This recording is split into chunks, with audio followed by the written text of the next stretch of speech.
Hello. It is time for our next reading of the book of Matthew. I'm Pastor Burke Owens with the St. Helena United Methodist Church, and we're reading Matthew, the book of Matthew for Lent this year, 2021. We began in February, and here we are in March, and soon we'll be in April. And we're now on chapter 16 of Matthew, and let's get started. The Pharisees and Sadducees came to Jesus in order to test him. They asked him to show them a sign from heaven. But he replied, "At evening you say, 'It will be nice weather, because the sky is bright red.' And in the morning you say, 'There will be bad weather today, because the sky is cloudy.' You know how to make sense of the sky's appearance, but you are unable to recognize the signs that point to what the time is.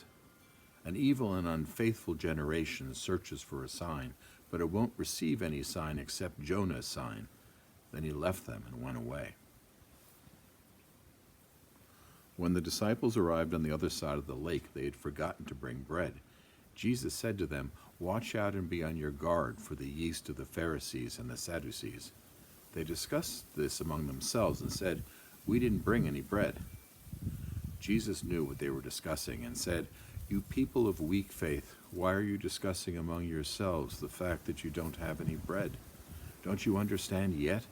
Don't you remember the 5 loaves that fed the 5,000 and how many baskets of leftovers you gathered? And the 7 loaves that fed the 4,000 and how many large baskets of leftovers you gathered? Don't you know that I wasn't talking about bread? But be on your guard for the yeast of the Pharisees and the Sadducees." Then they understood that he wasn't telling them to be on their guard for yeast used in making bread. No, he was telling them to watch out for the teachings of the Pharisees and the Sadducees. Now when Jesus came to the area of Caesarea Philippi, he asked his disciples, "Who do people say the human one is?"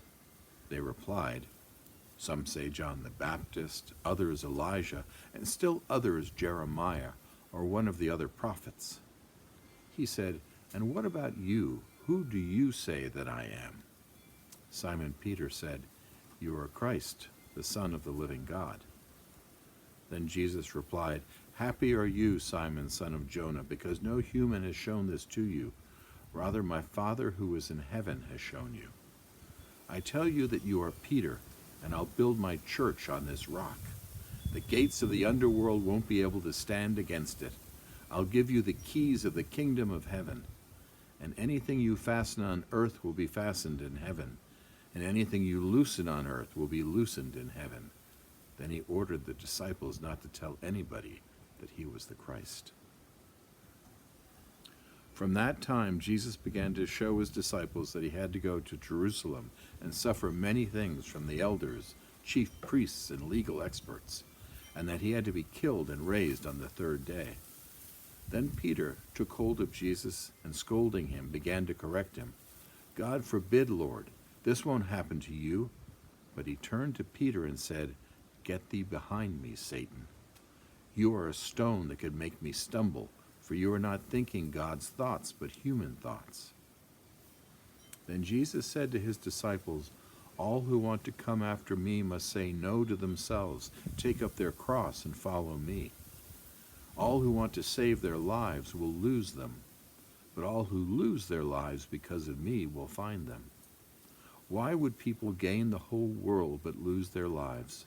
What will people give in exchange for their lives? For the human one is about to come with the majesty of his Father, with his angels, and then he will repay each one for what that person has done.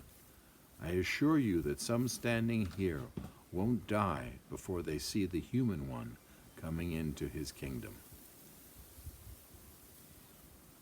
Chapter 16, Gospel of Matthew. See you soon.